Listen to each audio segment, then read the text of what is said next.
discussion. What is our theme of this panel discussion? Let me share with you. New fulfillment strategies which leverage a seamless customer experience without spiraling costs and optimizing inventory. So ladies and gentlemen, this one's a biggie. Our panelists are going to be joining us on stage right now. As you can see, our stage is set. We've got a total of 9 panelists, including our moderator. So up first, we're going to welcome on the stage Vice President Strategy and Supply Chain, Kamath's Our Times Ice Creams Private Limited. Please put your hands together for Mr. Hemant S. Nayak. Welcome, sir. He's getting mic'd up right now, but he's going to enjoy an applause. So everybody put your hands together for our moderator. Woo! And all our panelists right here, 8 panelists to complete this panel discussion. Mr. Pavel Mehta, Head Customer Service and Customer Facing Supply Chain, Nestle India Limited. Please welcome him. We welcome on stage Mr. Sheikh Asad Parvez, Head Supply Chain, V-Guard Industries Limited. We also welcome on the stage Mr. Vaibhav Agrawal, Head Customer Service and Logistics, Fonterra Future Dairy Partners. Joining us in our panel, we have Mr. Premal Karelia, Managing Director, Jai Storage Solutions Private Limited.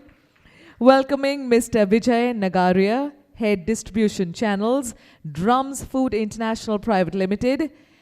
Also Mr. Atul Ainley, AVP Warehousing, TCI Supply Chain Solutions. Welcome. Joining our panel, we have Mr. Mudit Gupta, Director, FMCG Shep India Private Limited. Ladies and gentlemen, please put your hands together. We are welcoming our final panelist now, Mr. Amrendra Singh, Logistics Operations Lead India, CS&L, Mondelez India Foods Private Limited. Welcome, gentlemen. Our panelists are looking right on the ball there. They're all ready and geared. So please take your seat. We're going to invite our moderator, Mr. Hemant Nayak, to take this session forward. Thank you. So welcome all the panelists, and thanks being on my team. So as we said, the subject is about new fulfillment strategies without spiraling costs, and definitely the customer satisfaction is something for which we always are working. So I think for starting any kind of discussion, it's better to start with the story. So right now on the dining table, we were just talking about a story which maybe Nestle would like to kind of present. So Pavel, can I invite you to talk about your story, and from there we will start. Sure. See, in my view, a seamless fulfillment strategy starts with having an ecosystem where the entire order to cash process is done in a collaborative way with all our customers. Yeah. So I'll share with you a little bit of the journey that we have gone through in Nestle over the last few years. So the entire order to cash process, which is from the time you get an order from a customer to the time you bill, and all the steps in between like claims management, credit management, was all done in a very decentralized way across all our distribution centers. So about 30 odd locations in India, and similarly for Sri Lanka and Bangladesh. Yep. So one of the challenges of having such a decentralized process is that standardization, simplification, and getting efficiencies of scale is virtually impossible. So we started this journey a few years back, but the first thing that we did is we said, let's consolidate. We can't afford to have such a decentralized process, so we consolidated that into about 4 order management centers in India. And the approach that we took was what is traditionally known in the industry as a lift and shift. So we took the existing processes with all its inefficiencies, etc., and transported that into 4 different locations in India. The challenge, of course, remained.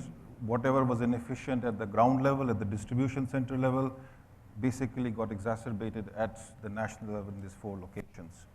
There were some efficiencies that we were able to drive, but we were still not able to get a seamless customer experience based on that consolidation. So as a next phase, what we did, in fact, just a few months back, is consolidated all this order management activities, therefore all the order to cash activities into one common location based out of our location in Gurgaon. But this time we did things a little bit differently. What we did was, first we try to analyze the entire process of order to cash. We understood where are the pain points, understood where are the pain points from the customer point of view, where are the pain points from the manufacturer point of view, that means from our point of view, and try to understand where do we really need to focus before we do another round of lifting and shifting. So we identified a few areas, and I'll give you a few examples. For example, a simple process like capturing of an order was done in almost 40 to 50 different ways. Mm-hmm. You could get an order in an email, in an Excel format, in a PDF format, on a fax, or an EDI. So we quickly realized that if we continue to have the plethora of these variants of capturing an order, there's no way we can gain efficiency and provide a seamless experience to the customer. So we standardized that, and now we have about 7, 8 different variants. The other part was that the entire ordering process was completely ad hoc. So you could get an order on Monday, Tuesday, Wednesday, all over the place. And people here in this panel and in the hall here who worked in the FMCG industry would realize that this is something which creates a huge amount of efficiency in our process.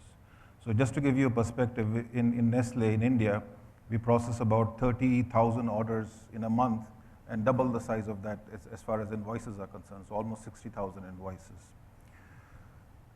Working with our traditional trade was a big challenge. So what we did is that we understood that if we don't have a simple system which enables the customer to place an order in an efficient and seamless way, there is no way we can improve.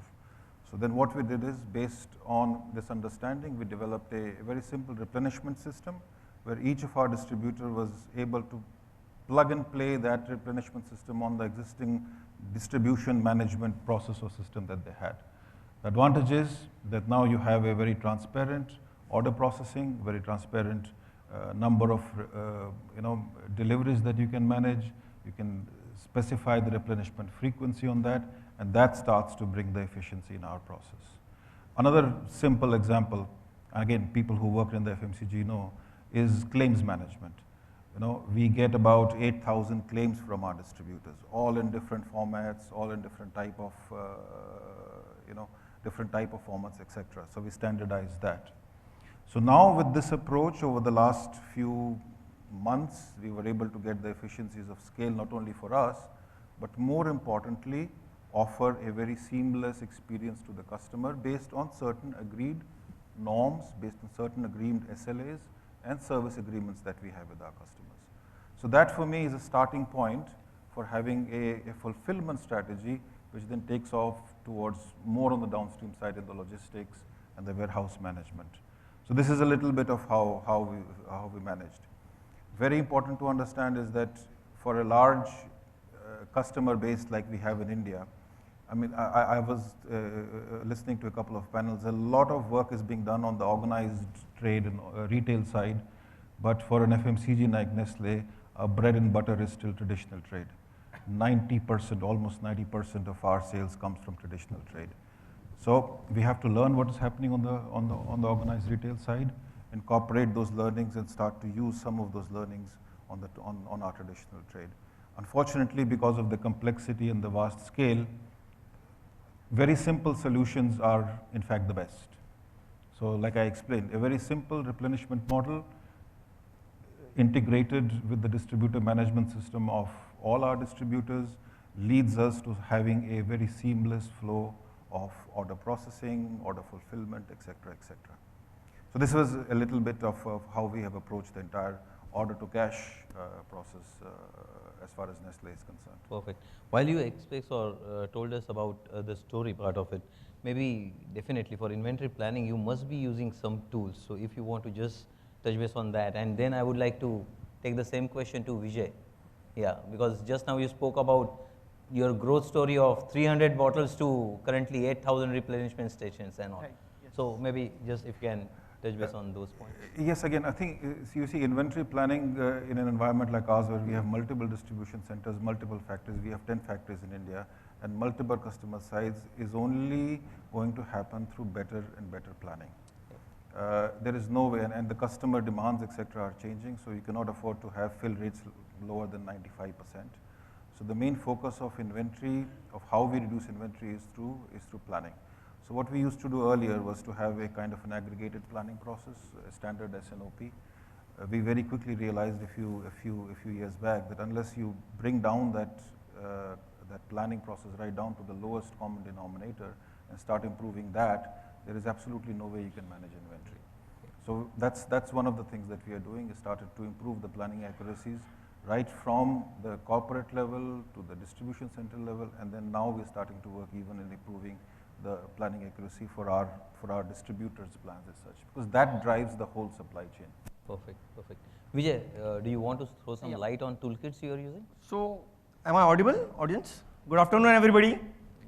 So first, let us understand what is inventory. Inventory is the lifeblood of any organization or a business. The main purpose of a business or organization is flow of inventory, continuous flow of inventory. So you need to keep track of what inventory is flowing through what node of the supply chain.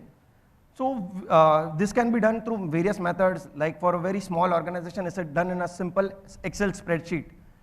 Like we have this WMS or ERP systems where whatever inventory is there is available in real time for you to see. Who owns that inventory? Even that is available now with all these cloud-based data solutions that we have.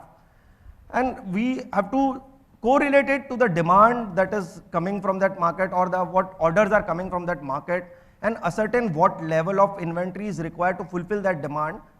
Like if you have too less inventory, you suffer stockouts, or if you have too excess inventory in a location and you're not able to put them in the market, you are faced with discards in case of perishables like us. Like I work for a brand called Epigamia, which is a value-added dairy product which has a shelf life of only 14 days, and it is a temperature-controlled product. So this challenge of proper optimizing inventory is all the more imperative for us, because if I'm not able to sell that inventory, I have to simply discard it, which means huge losses for the company. So best way we can do is align the demand that is coming from the bottom up with the strategic goals of the company, pare it down, have a midpoint meeting every weekly. We have a weekly planning system whereby we have the sales and operations meeting where we decide what inventory is lying at a location, what is the next week's demand for that, and how much inventory to give. Currently we are working on Excel because we are not that big organization, so we are still able to manage in Excel. But there are a lot of other tools also available in the market like JDA, Anaplan, Upland, Ultriva, which large organizations do use and can use for optimizing that inventory. You cannot have a standard model fits all in this. You'll have to decide for yourself what is the right time to migrate to an automated tool or a predictive tool. So it is very dependent, company dependent and the size dependent. So I would say like there are a lot of tools available, and with the cloud-based reality, we have very good tools available to plan and optimize for inventory. Perfect, perfect. Hey Vaibhav, maybe as you are representing the same industry, can you just talk about how you are digitizing these inventories? So it's basically about concept which we talk about, bricks and clicks. So physical inventory and digitized inventory. So maybe you can just throw some light on that. Sure, thanks. So basically, so we talked about what currently the FMCG companies are doing in inventory management and for fulfillment. Let us see what the new age companies like Amazons, the Flipkarts, and all these guys are doing for fulfillment. Now, we all understand the way FMCG does business in India and the way Amazon does business in India are very different. The kind of fulfillment that a big basket will give you versus Epigamia or Nestle or my company, which is Fonterra. I'm not taking my company's name because a lot of people would not know my company. It's just a 3-month-old company in India. So what we would do would be very, very different. But then we would, as a FMCG company, we would have to understand what is the strength of digitization, what is the strength of new age technology, and how can we incorporate newer technology in our daily functioning to bring our overall inventory down, to bring control on the inventories, to improve the overall effectiveness of the fulfillment. I was reading it somewhere what Marico did, and Marico did it right in Kandivali, right here in Bombay in Kandivali. So for from couple of their distributors, they have selected 15 to 20 big retail shops, which is traditional trade shops. I'm not even talking about modern trade or e-commerce, the traditional trade shops and their regular distributors.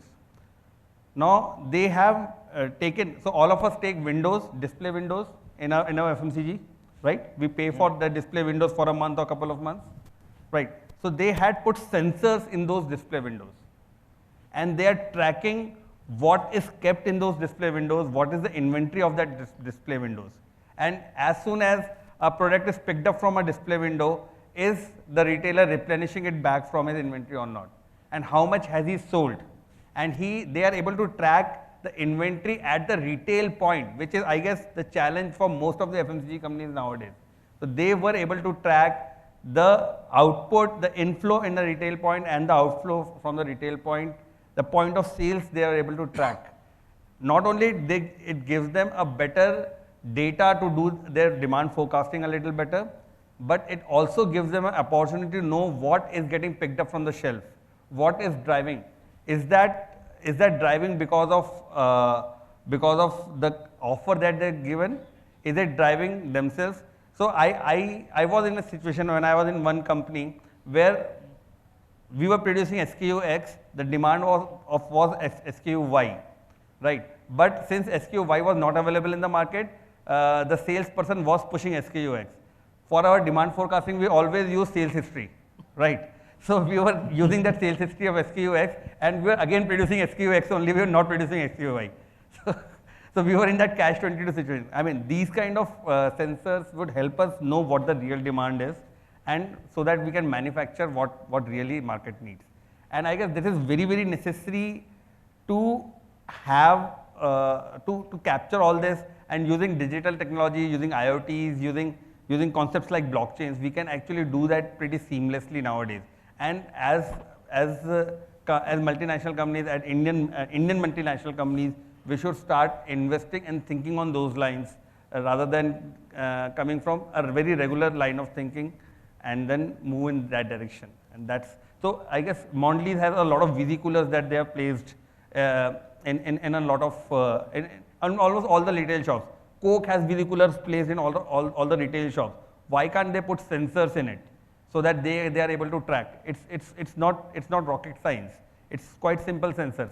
When I was working with HP in 2008, I'm talking about in 2008, I was working with HP. I went to US, to headquarters. I was part of a project in which we had put in a reseller. We used to call resellers these chains.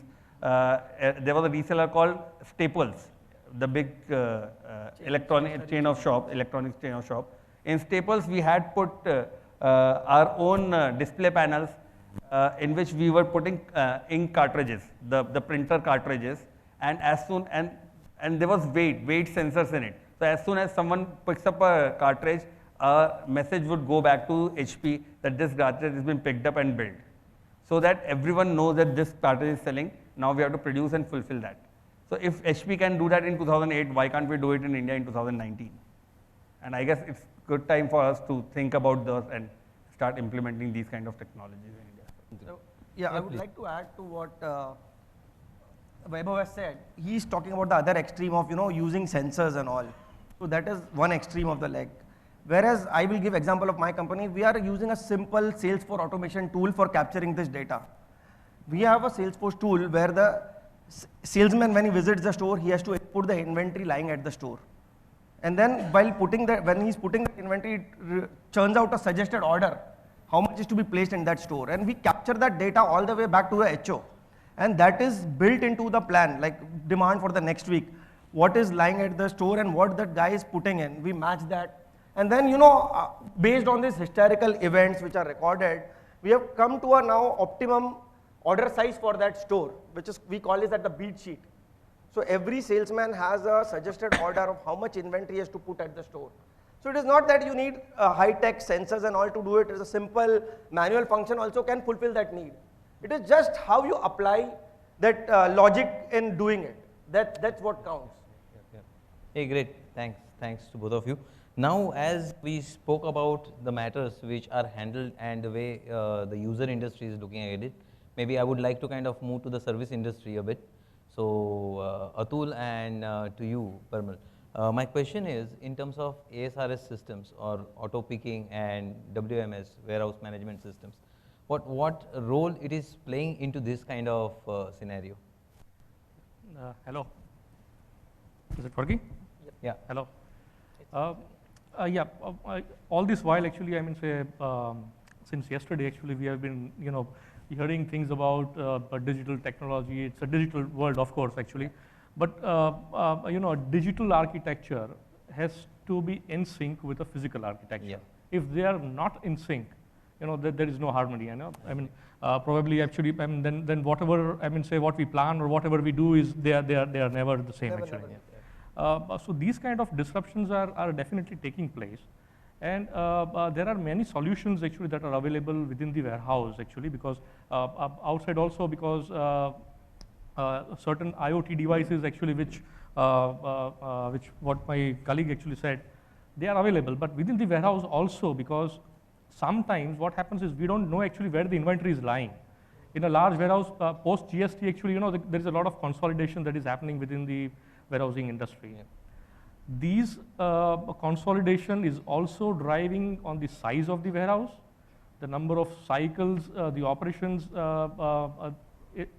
one has to do in the warehouse.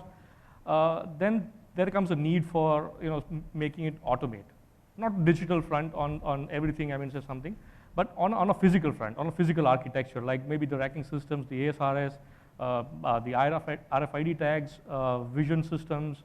I mean, there are some smart sensors also, because one sensor enough is actually sometimes capable to also monitor the temperature, moisture, humidity contents also. Yeah. So these kind of sensors, when they are perfectly synced with the digital architecture, the results are amazing. Only then I mean, so whatever we plan, we can deliver actually. I agree. Maybe Atul, you want to take a pick on that? Okay. Hello. Yeah. So coming straight to your point of whether automation and all these technologies help or not, you see, we are in the business of inventory management rather than in the business of demand and inventory planning, was my colleagues touched upon. And yes, these technologies are really worth taking forward with a great deal of frugality, I would say. It's like horses for courses. You have to see a trade-off between your per unit cost. Ultimately, in our arena, we use these technologies to better or balance or lower our per unit cost, because we are the ones who are actually at the fag end of the supply chain, and this is what we are supposed to deliver. So these aspects are really helping us a lot.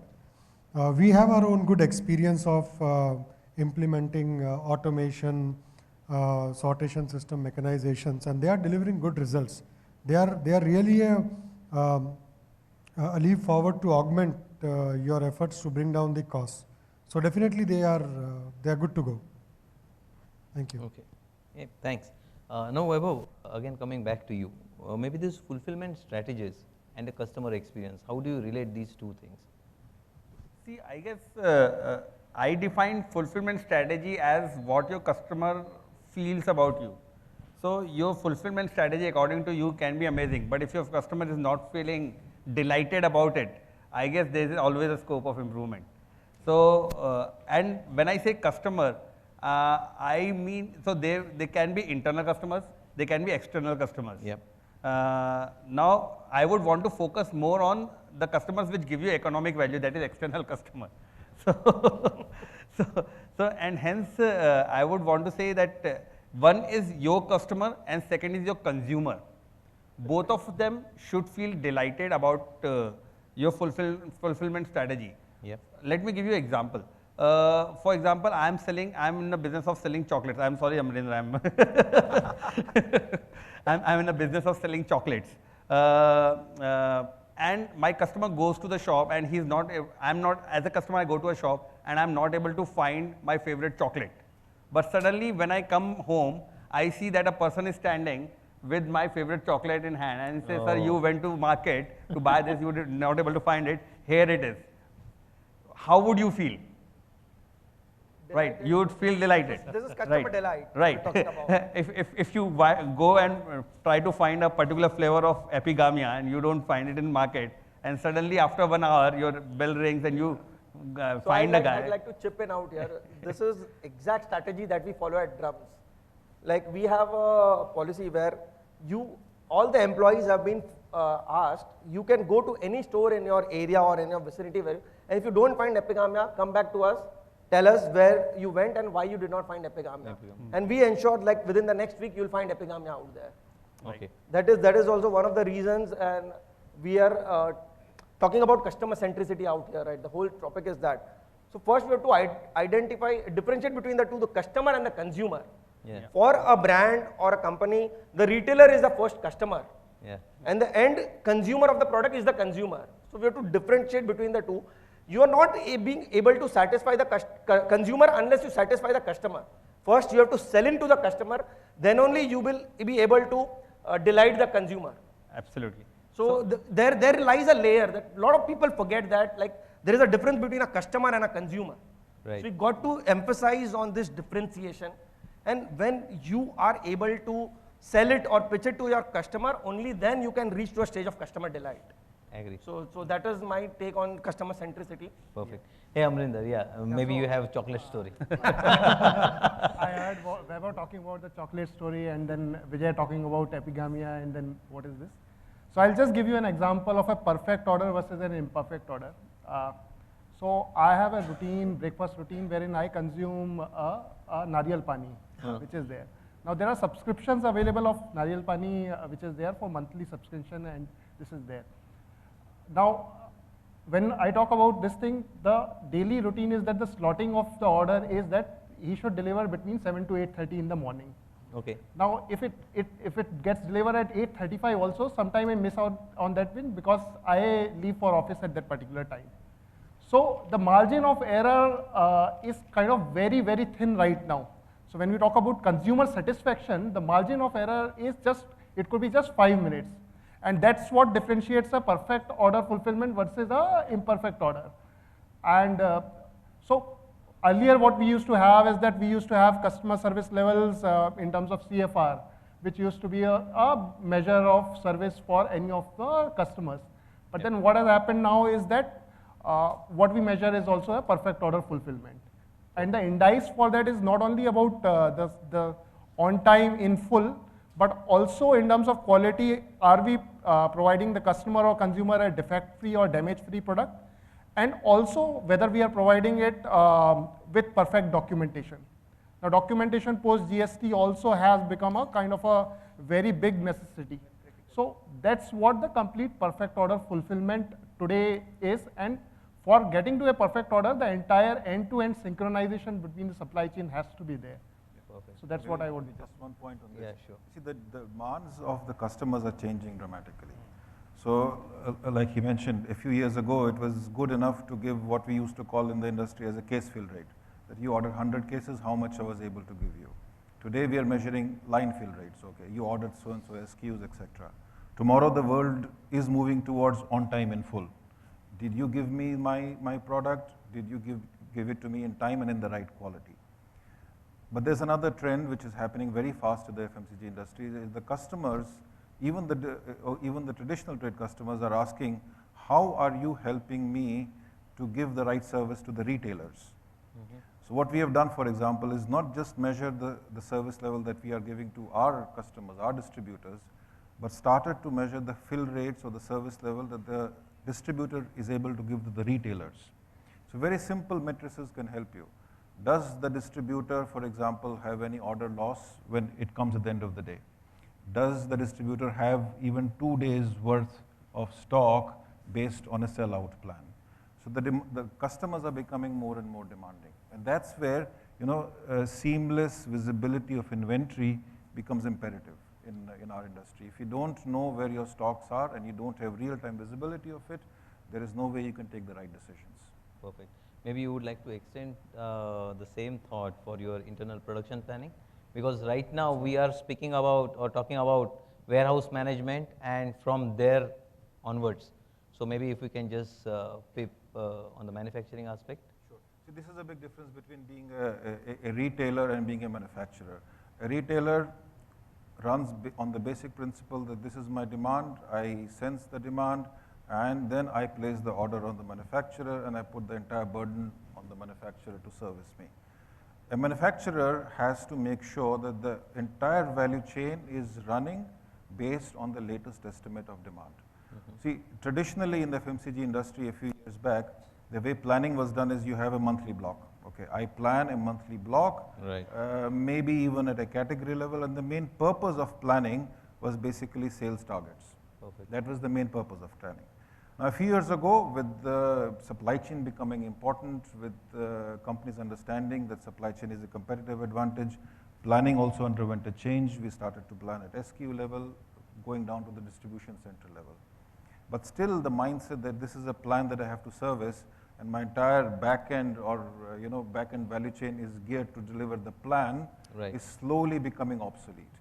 What we need to invest in as a manufacturer, and we're trying to do that in Nestle, is to work based on understanding what is the latest projected orders that we expect to get from our customers.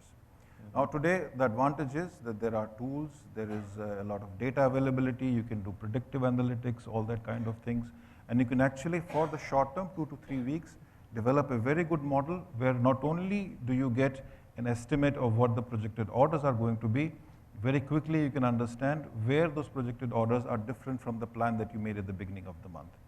That has to be the trend in our industry.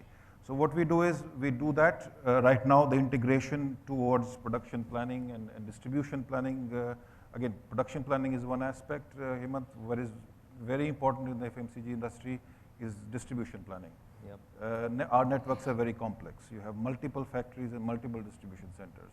So I might get my production right, but if I get my distribution plan wrong, the entire inventory goes for a toss. Yep. So very important trend that we have to work towards is making sure the entire supply chain is not working based on static plans, but works based on latest estimate of what will be the future orders. And quite frankly, the organized trade, the e-com companies are forcing us to do that because they have such stringent norms on fill rates and in some cases even financial impact of not meeting an order that we have to move towards that direction in the FMCG sector. Perfect. Yeah. Taking cue from, this is Sheikh Ashraf Parvez from V-Guard Industries. So taking cue from Pavel, actually if you see, we are staying in a world which we call a VUCA world. I hope you are aware of this word VUCA. Any of you is aware of it? So we are in a living in a paradigm where the entire world is volatile, right? Volatility is the game of the day and everything is uncertain. We don't know about the future. We are living in a very complex scenario, right? The entire world is going through a complexity, okay? And we are also ambiguous. So the ambiguity is ruling. So in this kind of scenario, we are trying to analyze data through information and digitization, all those things. We are trying to understand the actual behavior of the customer, what they actually want. Like so many people among the panel told about material getting picked from the shelf and you are producing that. But I am from a consumer durable and electronic industry where everything happens on the last day, right? I hope most of you would be aware of it. Yes. And everything happens on the last day. So there's no planned order, everything is coming ad hoc. And it's just a number game that the sales team play. They have to achieve number. They are least interested what he is giving to the dealer distributor. Even if they want it, they don't want it, they are not interested, they just want to meet the target, right? So we are in such kind of a situation and here we want to take something out of this through data analytics and various implementing various softwares and this things like this, and we want to understand the consumer behavior. So it's a very complex kind of a thing which we are trying to address, right? So in this kind of a scenario, how do we go ahead? What do we actually do?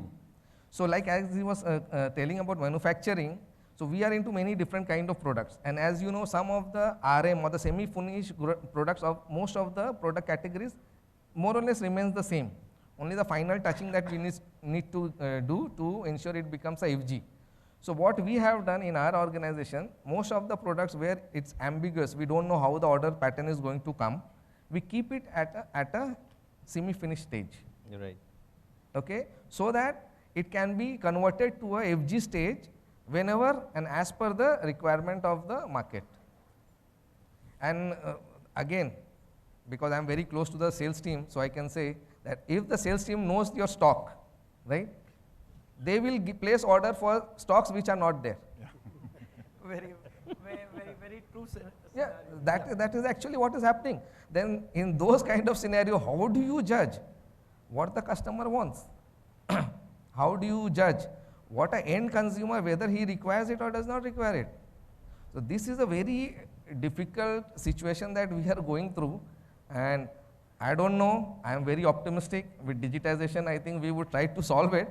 And similarly on the customer front, they are also being bombarded with data, right? You are one company who's producing, say, X product. Today you are the market leader. Seeing you, now the entry into the market has become so easy that any Tom, Dick, Harry also jumps into that because they see the meat there. They think I will also compete in that segment and I will also take out the profit from there. But in that, doing that, what is happening to the poor customer? He is getting bombarded with so much information in terms of advertisement, in terms of ads, in terms of now Facebook, because they are also giving ad, Yahoo, so wherever you open a net and you will find some other ad is coming because you just inquired about that product. Yeah.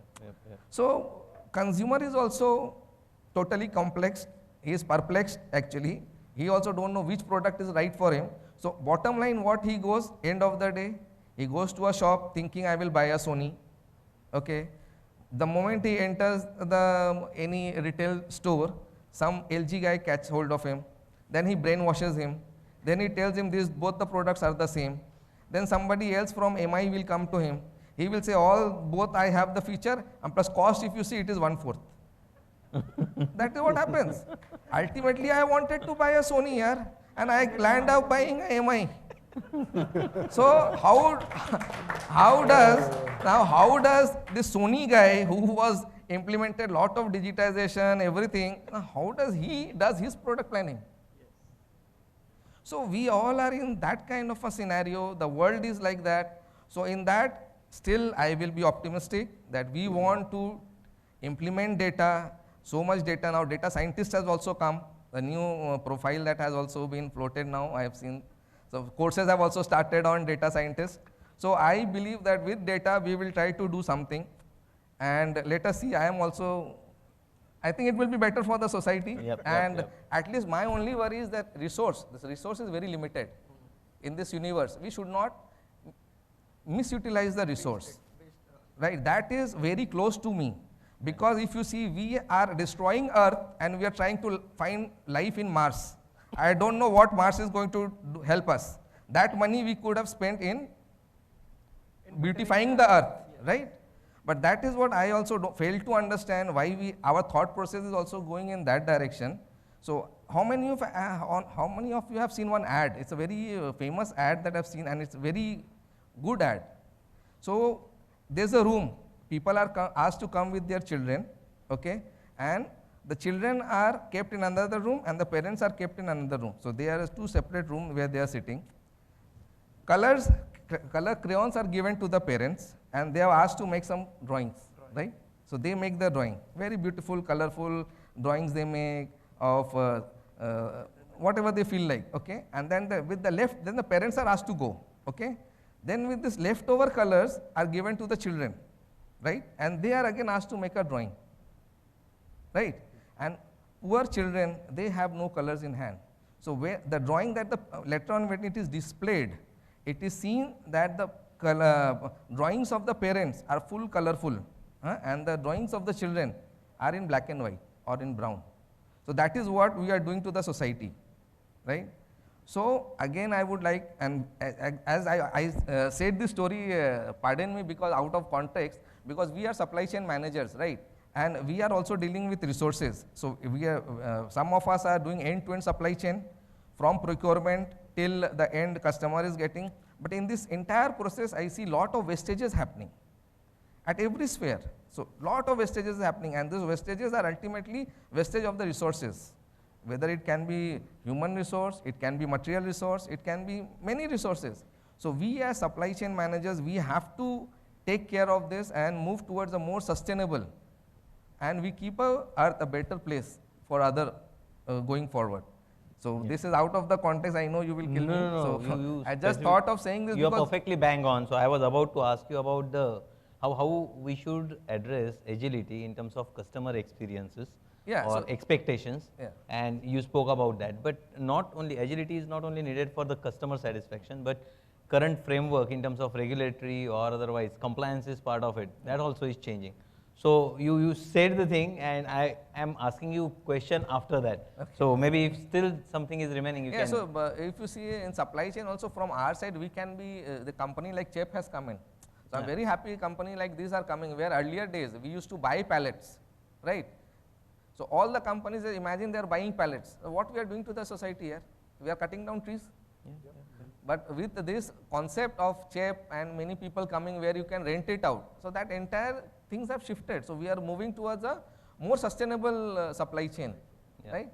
Similarly in warehouses, earlier all the companies used to prefer standalone warehouses.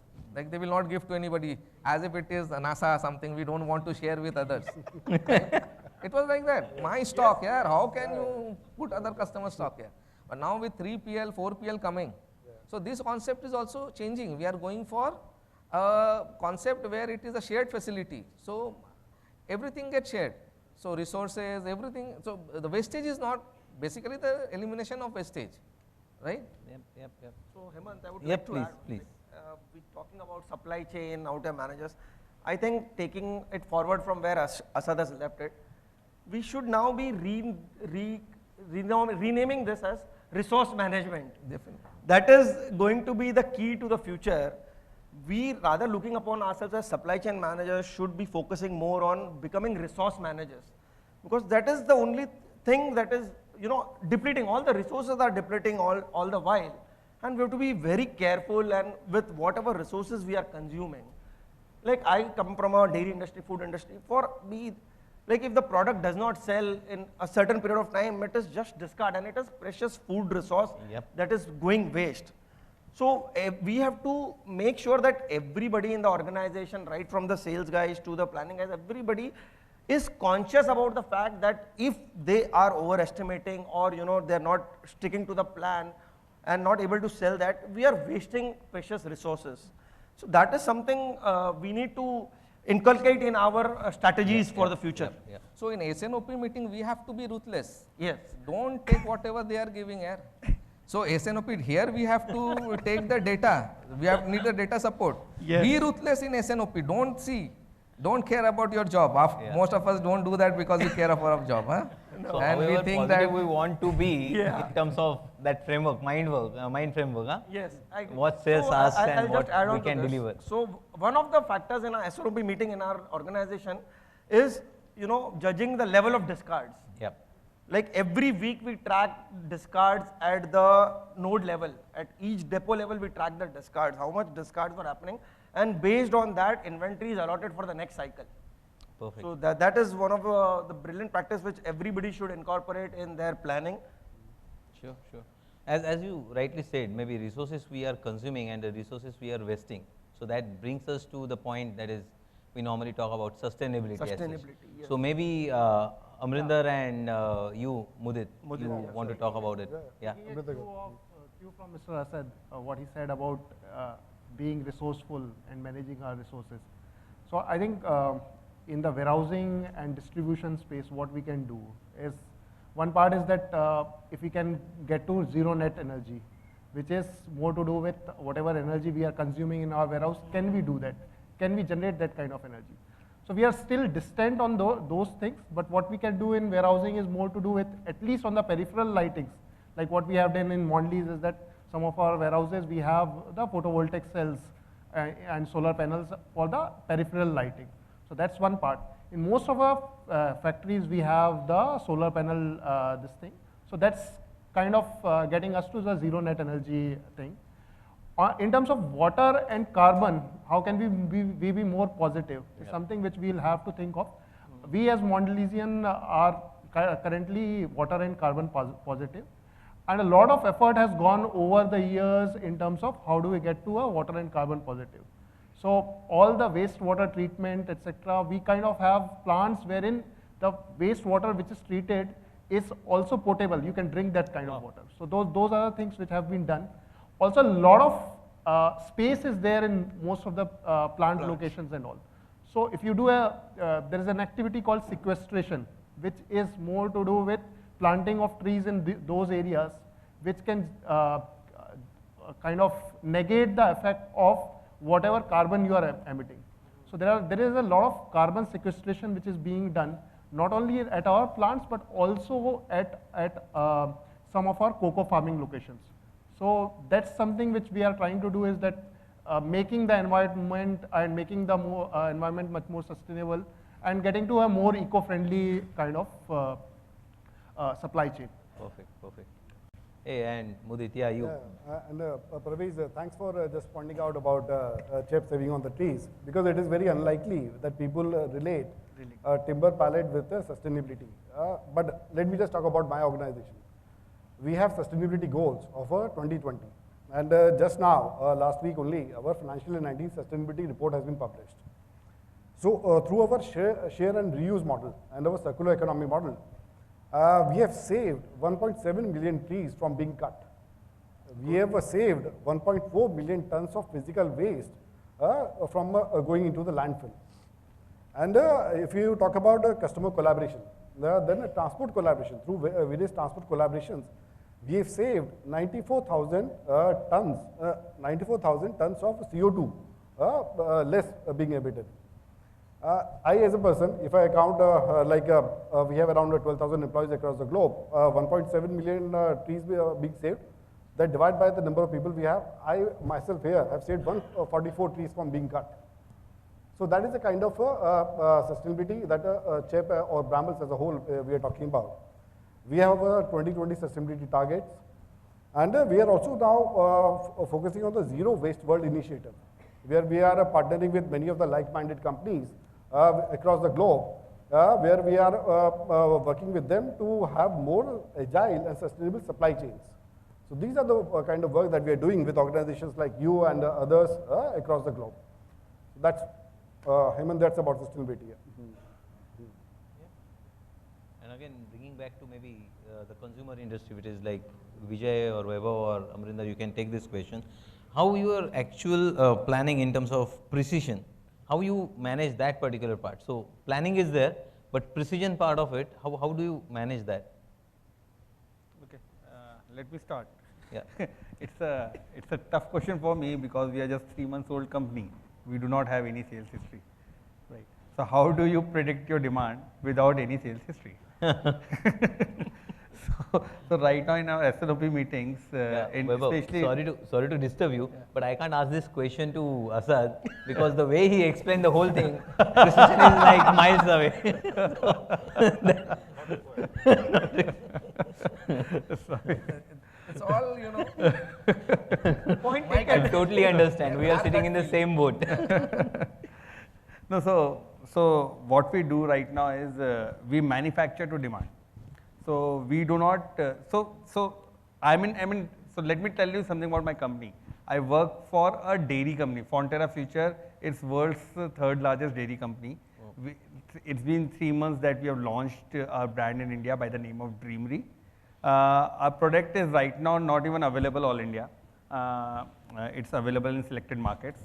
So we have 3 products. We have curd, we have milkshake, and we have Tetra Pak milk. So Tetra Pak milk and milkshake has a shelf life of 6 months, whereas as Epigamia, it has a shelf life of 15 days. So the curd supply chain is absolutely different than a milkshake or a milk supply chain. So our sales team, the understanding between the supply chain and the sales team is any product which is less than 60% of the shelf life, we won't sell in the market. Okay. That essentially means that you get only 4 days to sell curd. So how do you sell curd in 4 days? So we manufacture at a place called Baramati, which is near Pune, and we send it to Bangalore and we send it to, we bring it to Bombay and Pune. Bombay and Pune are simpler, but Bangalore is more tricky. We just take 1 day for it to get delivered in Bangalore. We have orders placed to us. Basis that orders will manufacture and will send curd only that much to Bangalore. Oh. And as soon as it hits Bangalore, it is then distributed to 191 distribution points the same day. No matter if the order is of 1 cup of curd, we will ensure that we deliver it. And we have set up our supply chain that we do it at the least cost. So we have tied up with 4PL partners who are doing it for other customers, and they use a similar vehicle to deliver our cups there. So that is the kind of supply chain we are in. We don't do a demand planning. In fact, one of my, let me tell you a story. One of my close friends who is right now working with Big Basket, and he is doing demand planning for vegetables. Yep. Right. He called me up. He was reporting to me at some point of time in my career, and he says, and that point of time I was doing demand planning. So he called me and said, so how do you do demand planning for vegetables in a Big Basket kind of environment, where in Bangalore I have 9 points of delivery. So 9 points of delivery, how do you demand plan? Because if you don't do right demand plan, you get stocked out pretty quickly. But if you call in more, the vegetables are unsellable next day. Yep. So how do you do demand planning? My accuracy levels are really, really low. So I told him, why don't you step back a little bit and ask yourself, is it really important to do demand planning? Is it necessary to do demand planning? And Amazon has actually played it in a very smart way. Amazon gives you some kind of incentive to place orders quite some time back. So 2 days, 3 days. 2 days, 3 days. So if you can incentivize your customer to give him 2% cash back if he's placing an order 1 day before, then you don't really want to do demand planning. You know your actual orders, and you ship your actual orders to these points and then distribute it from there. So do replenishment planning. And do replenishment planning. So why can't you think on these lines to delight your customers and save money for yourself? So it is not necessary to do right demand planning, but it is necessary to have the right fulfillment strategy in place. Perfect. But yep, sure. See, the process of planning that we followed in FMCG traditionally is basically statistical forecasting. Right. So we use statistical forecast and add or reduce what we call as uplifts there. Now, more and more we have to go away from this process of forecasting to what is known as demand shaping. Yeah. So you need to understand a few things. You need to understand the point of sales data. You need to understand order history, open orders, etc. You need to understand macroeconomic trends. I'll give you a simple example. Maybe I think you'll understand this very well. There's an acute milk shortage in India this year. Now, some of it is cyclical, some of it is through other reasons. Now, as a manufacturer, in order to maintain my margins, I am forced to increase prices, right? If I'm forced to increase prices, my demand will fall. So if I don't take into account on the supply side the increase or shortage of milk, then I will keep planning based on my traditional history, and I'll completely overproduce or the other way around. Yep. So we need to understand macroeconomic trends. Weather, very important. A lot of our products in the food industry are cyclical due to weather. Coffee, for example, in North India starts to sell on the first day, temperature hits 25 degrees. Yep. If that 25 degrees was on 1st of November, is one story. If that is on the 1st of December, is a different story. 2 years ago, it happened on the 1st of January, completely different story. So we need to understand, even weather forecasting, for example. Right. But I think, and I like what you said earlier, is we are managing resources. The planning should be based on the fact that we need to manage resources. In the short term, the supply chain has to be driven by true demand, replenishment. So we plan to manage resources, to do long-term capacity planning, labor planning, etc. But in the short term, if we keep supplying based on plans, then we run a huge risk of over and under inventory. At the end of the day, the agility which you mentioned earlier, The agility part in a FMCG supply chain is purely a function of inventory. And if we have high inventory, you can imagine the kind of risks we run. New product developments, for example. You place a new product, doesn't work because you have high inventory. Yep. Phase in, phase out becomes a huge issue. So the planning has to be for resources. Day-to-day business has to run based on replenishment. This is the trend in our industry, and I think therefore data and the kind of systems and tools we use is slowly moving us in that direction. Perfect. As I spoke about one of the legs out of enterprise capabilities, that is planning. Maybe would you, or otherwise maybe I would request you to throw some light on other two parts, that is GOP, promising, and order orchestration. You want me? Yeah. Sorry. That's a very interesting question. You see, there are now tools available which do that kind of stuff. But very importantly, and this is my personal experience of doing this work now for a few years, you need to understand the process. A tool will be only as good as the process you design. So for example, global available to promise and order orchestration, etc., needs a very strong back-end process. The tool will only do a certain part of it, but what you need is a very strong process. I'll explain it a little bit further. So when you take the entire order to cash process from order generation to order fulfillment, etc., a global tool will only work when you have a certain optimal number of exceptions that you need to manage. If the exceptions that you need to manage are to the tune of 60–70%, no tool can really help you. In fact, a tool will only create noise in your system, which you will have to then manage separately. So what we are doing in Nestlé is looking at the entire end-to-end process, understanding where there are peaks of variability in it, trying to standardize those bits of the process in our entire order to cash. Some of it is very simple. Some of it is automation, for example, like I mentioned on demand capture. So till a few years back, our level of automation on demand capture was only 20%. That means 80% of our orders were coming through completely manual mode. Oh. Now we have moved to almost 75–80% of our orders coming through automation. Other bits and pieces of the processes, for example, what are the business rules you have on order fulfillment? Okay. How do you manage in an environment which is omni-channel? Which channel do I prioritize and which I do not? Perfect. So the first step to really have a global process of available to promise would be to look at your entire process, standardize it, build business rules around it, and then you can go to Oracle and buy their tool. Super.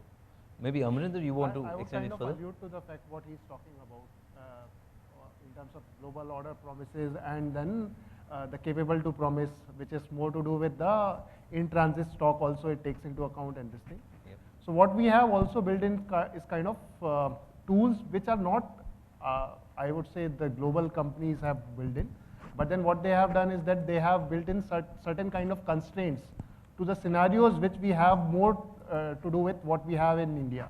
Like let's say when we talk about customer replenishment and order to cash, we have a customer replenishment system which is working well. Now, when a constraint comes like that, if 3 of your customers are having the same kind of constraint right now in terms of stocks they have, and your order to norm ratio is such that one of the customer is having 20% of his norm, other one is having 30%, or other one is having 40% of the norm, which is the customer which should be serviced first. Perfect. So that is the kind of thing which gives a kind of a fair share allocation to the customer.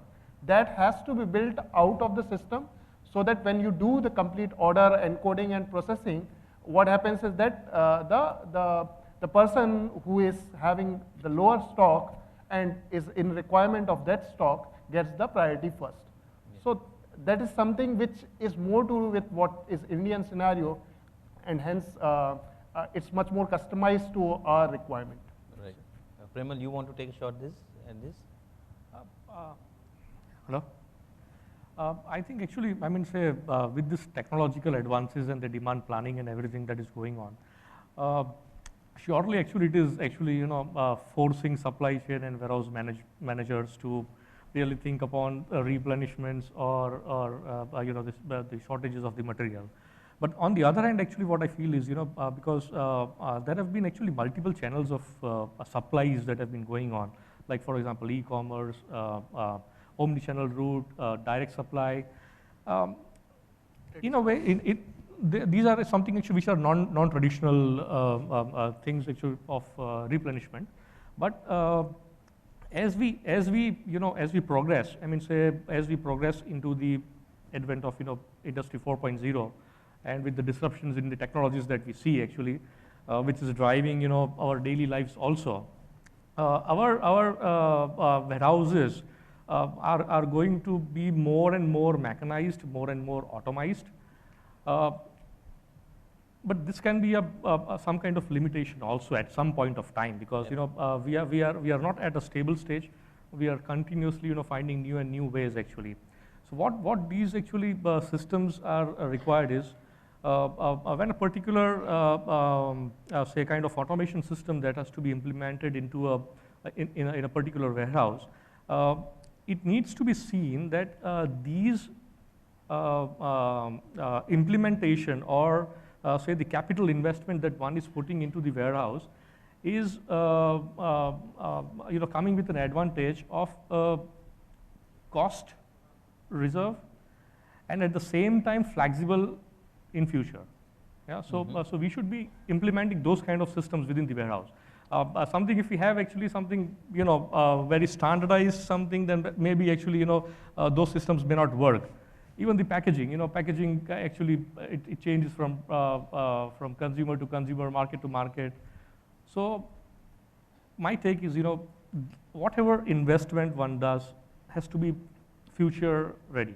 It has to be future proof. One challenge that I face in this space is whenever we talk about implementing any software, not only software, automation and all, na?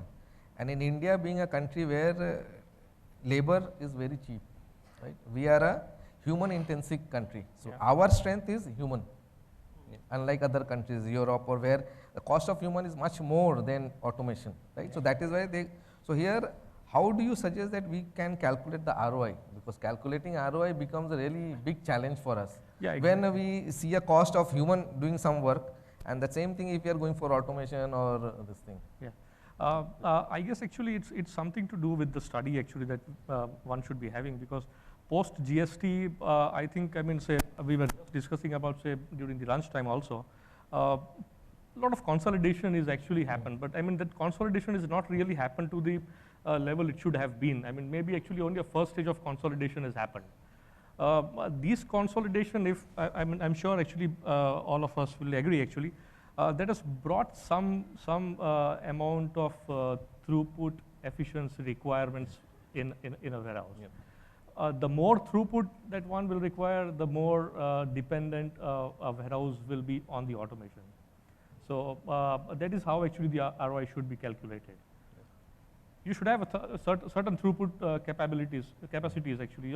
Only then the investment for an automation might really make sense. Makes sense. No, also, what I have realized with my limited experience is one thing is the cost of human capital, which the automation will reduce. Second is the error, the manual error that people tend to make. If you're automizing and if you're able to reduce that error part in certain industries, like in jewelry industry, like in electronics industry with the high-end electronics, say for example laptops. You see, all those things, for my company, what I have done, like you said, error was there. So I have gone for status scanning of the product. So all my products are scanned in and scanned out. So and it is linked to the SAP system. So there's no chance of error. Error I have already eliminated. So if you are able to eliminate error by manual, I guess that piece is then taken. See, it is about not about what automation, but it is also about the level of automation. So maybe the level of automation can be adjusted depending on what your costs are, what are the error. So maybe scan in, scan out is also a kind of automation. Because this is a practical experience I faced, where actually I was trying to automate the entire loading and unloading process through conveyor and auto.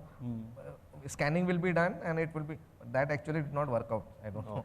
So no, I'll give you an example. In Johnson & Johnson medical, where you have joints. Okay. So a particular joint, say I have a knee replacement. So the doctor may not know the size of knee that would fit in, right? So he will call in the MR and he'll say that I have a patient of knee replacement, please send me this size of knee, but I don't know if this is the exact size. So please send me 2 sizes below and 2 sizes above this size. So I'll send 5 set of knees to that doctor. Now only knee would not go.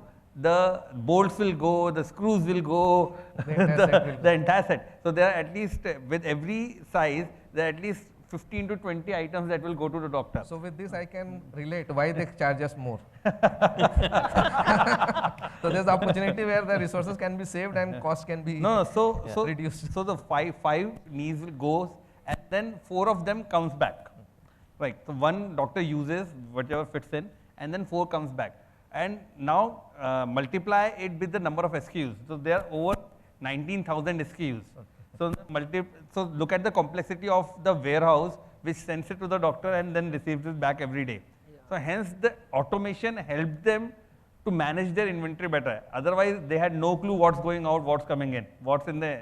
So simply putting a scan, a RFID tunnel through which then they issue and then they receive it back, help them track their inventory better. A WMS system know where these are kept, which inventory is there. So the amount of automation can be checked depending on whether you are in India or in US, what is the cost of labor, what is the cost of error, and hence it has to be taken like that. So as I said, it is not a one-size-fits-all thing. Absolutely. Everybody will have to evaluate their own requirements and the level of automation is required. That is the mantra that everybody should go by. Like, you should not standardize, copy-paste some, this people is doing, so we should also do. That you is have what is to happening evaluate actually. yourself. You have to evaluate. Each company, you know, for example, has got its own DNA. Yes. Yeah, it's different from the other. So the solution cannot be the same. Sometimes even a mechanized systems will also work wonders, actually, which an automation system cannot. So it basically depends actually what and especially it's becoming more painful for supply managers like us, where the startup is at its peak. And all the startup will come with the same solutions. And they all will try to say that this, you were not doing anything before this, with this only you will succeed and whatever you want to get you will. So that not always holds true. Yeah, so I'll just to add to what Asad said, the people pitch in a lot of automation products to us also, like for supply chain or inventory. But if I am able to manage that very well with my current Excel spreadsheet, why do I need to invest in the software and disrupt whatever is going on currently? Maybe when we are at the size where we are not able to manage an Excel spreadsheet, that is the time we get into automation software tools and all that. Perfect. So it is the same solution. Add on to this, because when we talk about ROI on automation, see, if you look at the complete process, manufacturing, that was automated and robotics were introduced somewhere in the late 90s or early 2000s. Business models are changing on the selling side with all the e-commerce and everything coming in. The bottleneck is the middle part, which is the warehousing and the storage. And if these are automated, that is ever evolving. If you don't automate this middle part, that is the warehousing and movement, there will be a big bottleneck, and that will prevent organizations from growing. And that is where it is required. Yes, ROI is important, but if you look at the other thing as well, what we are observing, the definition of micromanagement is changing. Yes. Earlier, micromanagement was considered slightly on a negative side, but now large organizations, what do they want? They want real-time data, real-time things in front of their eyes at the click of a button. It should be available. They have started using this concept of control towers. Like we have also started doing that. So we have vendor portal which manages the entire vendor procurement, everything. We have another portal, we have PLM, we have quality module, we have, so entire thing is there. Now you need a portal which combines all the portals together. The blockchain is that only, no? So we are going towards that direction only. Perfect. So we are almost coming to the end of the session, and the last question which I want to talk about is, everybody spoke about resources, sustainability part and everything. Now to manage these resources, slowly I think we are moving towards shared resource platforms. Yes. So where we talk about shared resource platform, 3PL and 4PL networks come in. So I will go a step further. I will go a step further. Why restrict resources to 3PL and 4PL? Why can't we use a common platform for factories? Suppose you have excess capacity and he is also into same industry. Yeah, Why trade can't he share Trade your those, yeah. capacity? You also benefit, he also benefits. So That is the thing we should start talking, because if we don't start talking, Even something simpler like backhauling. yeah, Yeah. that is what, exactly. So, as you spoke on this particular line, maybe you can extend it on in terms of what are the challenges you are facing with 3PL and 4PL, which actually prompts you to think about this kind of scenario. Yeah, Asad, you. See, 3PL, 4PL is in India is a very fragmented. Yeah. So we have the traditional CNFs, okay, who are like owner driven, and the owner is everything, right? Yes. And now we have this many professional companies coming into this concept, who don't want them to be called CNF, they want themselves to be called 3PL, right? Because it hurts their ego if you call them CNF. He's laughing. So although the basic function remains the same, Agree. there is no difference in the function. So my major challenge, or the good thing also, see, with the CNF, it was the sharing facility and all was not that professionally managed. Apart from, there are some good CNFs also in India, whom I am working with, and they are really professional. But other than that, the CNF business, they are more into like only taking out money. So they want profit, they look for profit in each and every transaction. Right. Whereas these professional CNFs, professional 3PLs, if you see, so you have a SLA. When you made the agreement, you have a defined SLA. All the parameters are set. So what all the measures you want to measure from them, whether it may be service delivery, pick and pack, inward, outward, discrepancies, everything you have a defined SLA, and basis that they work. And here the quality of people are far more better, because you have all professional guys sitting there. So there is a plus and minus in both. The minus in this is at times it goes into the bureaucracy. So you call somebody, he will take approval, then it will go to Singapore, Hong Kong, all those things, and then approval will come late. By the time your order is lost. Right. Right? But when it comes to a CFA, it's a more instant, because you just give a call to the owner and he does it for you. Right. So both has plus and minuses, but yes, going forward, which I always say, this industry is totally fragmented, and there is a scope that you can become a Dhirubhai Ambani of this in this industry, because all are managed by small players. Yeah. You don't have a big, large player or organized player in this. Right. See, apart from the So cost, Asad, I would like to pitch in. Yeah. So I was expecting that. I was listening So to I you wanted carefully. to awake you actually. Yeah, so that's why. So I frankly do not agree with what you said. What you said is that the industry is fragmented and ours is a kind of cosmetic 3P CFA, as you said. It is not so. The story thus far has been that the industry, the principal whom we called has been habitual of guiding this proprietorship 3PLs the way they want. They were just skeletons. They were just used for pick and pack, Doing the wrong things. inbound and outbound, and the brain behind that was of the principal. You used to handhold them. In the name of handholding, have your own 20 people working in high cost people, and then no flavor of technology and all. But the world has changed today.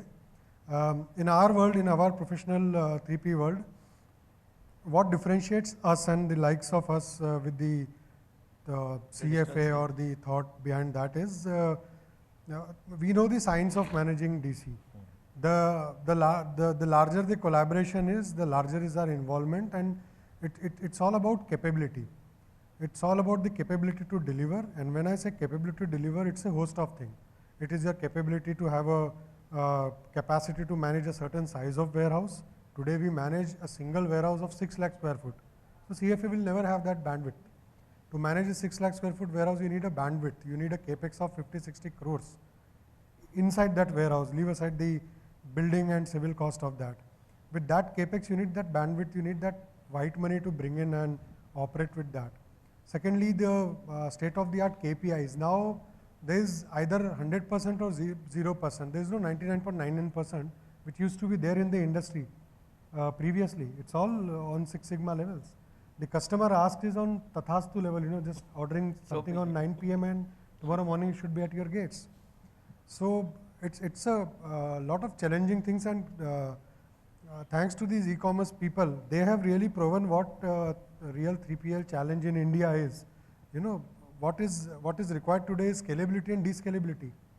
As we speak today, we are sitting on a peak. All the e-commerce people are in peak, and a peak is 5x of a business as usual model. If you are selling 50,000 units, you are selling 3 lakh units a day there. So I have so many people, so much of 4M, so much of machinery, certainly expanding to those levels just for 5-6 days of an event and then scaling it back is what a 3PL is. So I think it's a lot different. It's a lot different. Frankly, actually, I agree with you, Atul. But traditionally, actually, 3PL and the 4PLs are seen from the eyes of a principal.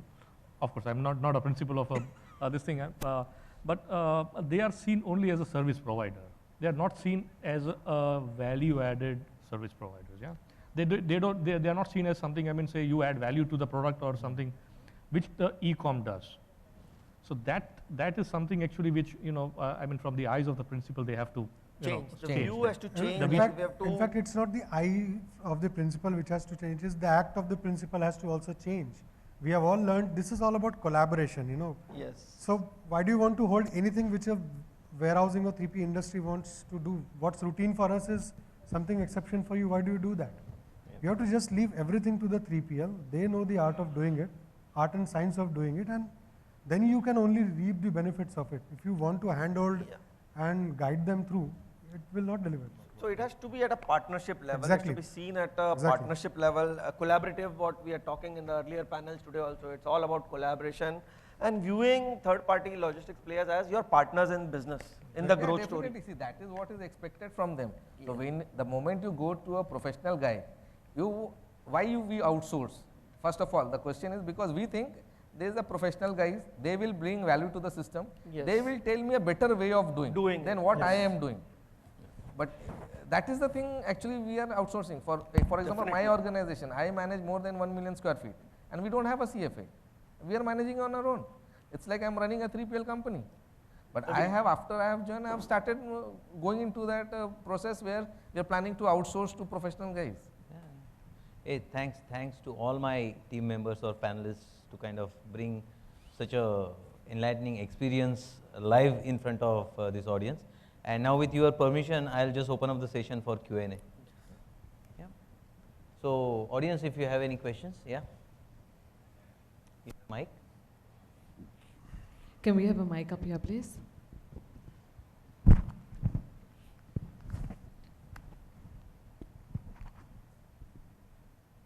Good afternoon, everyone. I'm Leena here from DP World. So my question to you all is, presently, I mean, I think you everyone are coming from a different background and a different company altogether. Now, how important do you see tying up with your vendors? For example, integration of your present system with your vendors, tying up with the suppliers, and then the same system tie up with the end customers. And this particular integration, do you foresee that, it can actually add a value? And if you think, definitely, I mean, it is actually going to be a game changer if you just think from a logical perspective. Since I come from a port background and we are into several other businesses as well.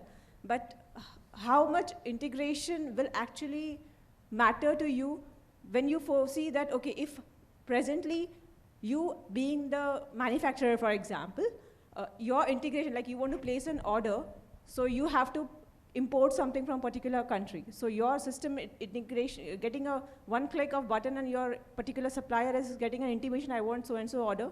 It has to be delivered to a particular place, it's reaching to the port. Obviously, entire supply chain till the end customer. Reverse logistics in the same manner.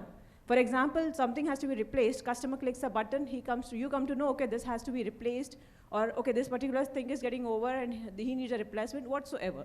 So how important do you consider this as per? And Hey, great question. I just missed your name. I'm Leena from DP World. Leena.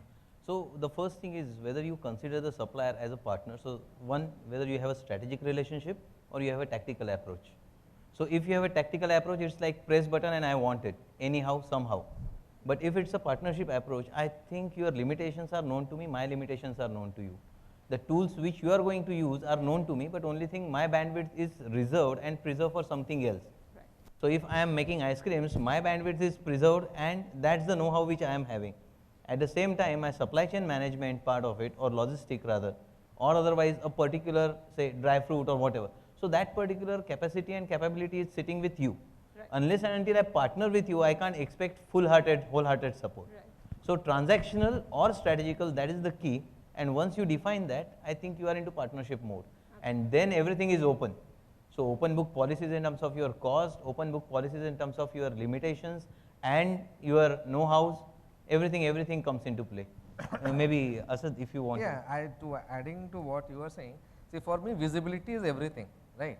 So today when I have different stakeholders and I have to interact, so I have to do that job and I don't know the authenticity also of the data that is providing. But if it is seamless through the same system, so I get view or I get the visibility of all the stages of my supply chain, and that will definitely help me. See, end of the day our goal is what? Customer comes first, right? And we have to serve him in the most efficient manner, right cost, right place, right, all those blah blah blah. So all those things, for doing that, we have to see a seamless supply chain and visibility has to be there. Then only I can give a committed date to a particular customer. Exactly. Perfect. But are we ready? I mean, how much time do you anticipate that can actually reach in that stage? Like, for example, a Nestle or a V-Guard. I mean, today you have your own systems. You're trying to make your own. You're trying to correct your supply chain inside the company. But how much time do you anticipate where you can reach in that? See, here again, maturity of the different stakeholders plays a key role. Absolutely. So all people would not be professional or matured or at the same level. Absolutely. So to take all of them to that level will take time. It cannot be overnight. It cannot be on a press of a button. It's kind of actually, it's kind of evaluation actually, Yeah, I mean, that has to come up. It's, I mean, say, and I'm sure actually, more and more such cases actually come out. Actually, people, I mean, say, right from the principal to the, I mean, say, the downmost. Actually, everybody would like to collaborate and work in sync. Right. Nobody wants to actually, One gain solution, something right? and One-stop make it solution lose is something actually actually. the key. So just to add, it's again out of the way, but very close to my heart. So you see, we all are here, okay, and we all are dealing with drivers. End of the day, drivers are the guys here who makes it happen, right? Right. We don't make it happen. They are the ones who does it, Yes. okay? They What are are the we last doing for them here? critical What cog. are we doing for the drivers? Are the drivers today, in today's scenario, is a driver going to make his son a driver? Not at all. The situation is going to come. We should have to face that fact. The time is going to come.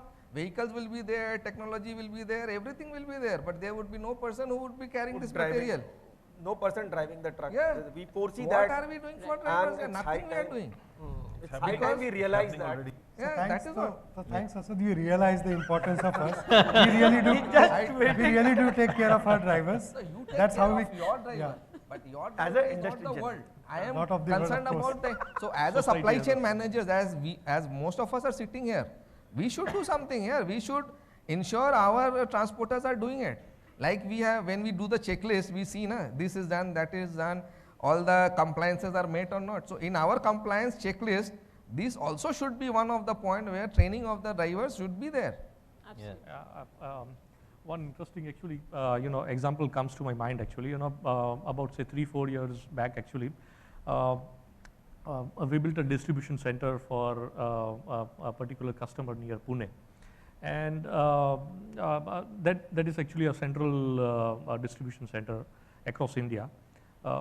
They are slowly growing now.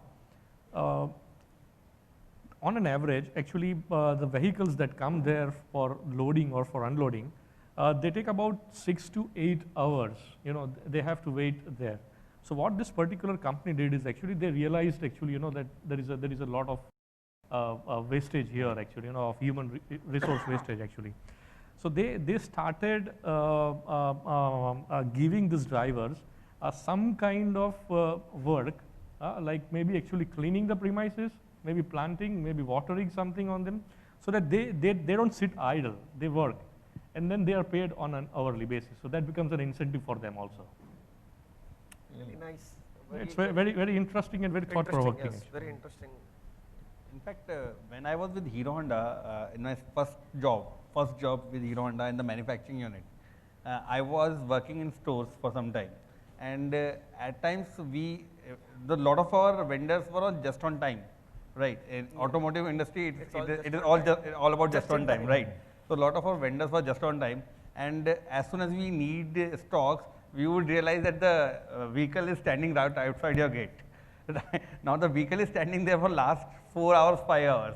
So as soon as you want to, now this I am talking about in 2003, when drivers did not have mobiles in their hands, right? So if you want to now call the driver, you cannot call him on his mobile. Now you have to go to the vehicle and ask the driver to bring the vehicle in. But now suddenly when you go to the vehicle, you will realize that there is no driver there. Now we started investigating why this driver is not there. None of the vehicles had drivers in it. Why these drivers are not there? Because there was no loo, there was no bathroom near the area where they're parking the truck. So they used to go to a nearby village to get fresh. So we made not only a bathroom, but also a place where they can sleep, right? So, and we were able to solve a lot of problems of our line not stopping because of want of material, because driver has gone to take a bath. So all these things we try to solve, and yes, it's right now time to think about drivers, right? So Agrawal Movers and Packers have made very nice sorry? Yeah, sir. So they've made this mortal kind of things where driver can sleep, they get free foods on the highway and all. So again, it's the right time to do that. Hardly 2 minutes, yeah. So. Thank you. Myself Ravindra, I am from medical device industry, and my question to the sir from the Nestle, I would like to understand, we talked about the predictive forecasting, we talked about the prescriptive forecasting. There are many tools available in the market, ready-made solutions, we talked about the digitization for the demand expectations and all. I would like to understand what is the accuracy of those kind of solutions available in the market. Are they really working for those companies who have a forecast accuracy not more than 4% and they are supposed to deliver more than 70 countries, and that too from the one manufacturing site, especially when they are full of flooded with the demands. So I just wanted to understand whether they should go for those kind of predictive forecasting tools and method, or they should stick to the waiting period of getting their sales data generation and all. So that was the question.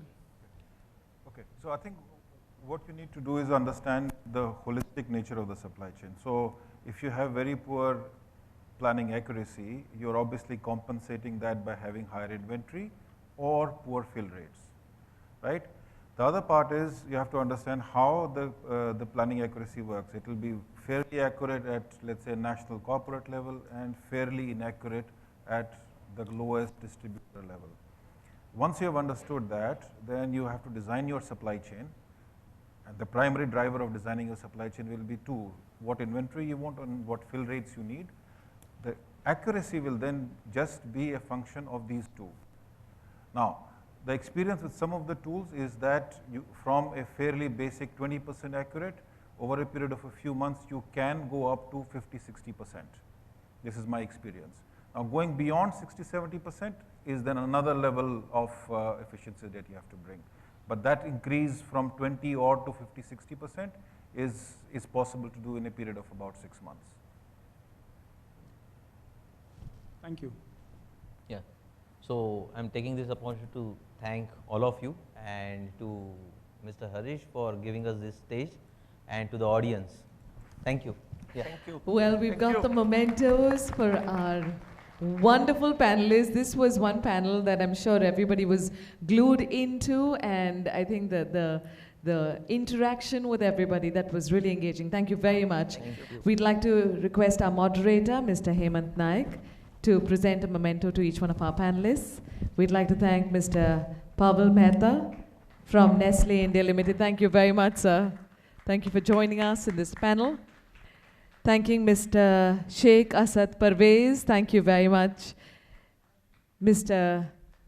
Sheikh Asad Parvez from V-Guard Industries. We'd like to say thank you to Mr. Vaibhav Agrawal, Fonterra Future Dairy Partners. Also Mr. Premal Karelia, Jai Storage Solutions Private Limited. Thank you, sir. Joining us this afternoon in our panel, we had Mr. Vijay Nagaria from Drums Food International Private Limited. Also saying thank you to Mr. Atul Indle from TCI Supply Chain Solutions. Thank you, sir. Please put your hands together for Mr. Mudit Gupta from Shep India Private Limited. And thanking Mr. Amrendra Singh from Mondelez India Foods Private Limited. Thank you very much. Ladies and gentlemen, our moderator who took us through this fantastic panel discussion, we request Mr. Pavel Mehta to present a memento on behalf of us. To Mr. Hemant S. Nayak, Kamat's Our Times Ice Creams Private Limited. Thank you very much, gentlemen. A group photograph, I think this calls for that. Ladies and gentlemen, please put your hands together. We'd like to say thank you to all our panelists, our moderator, as Shep presents the FMCG Supply Chain Forum, the track that was going on right now. Thank you very much.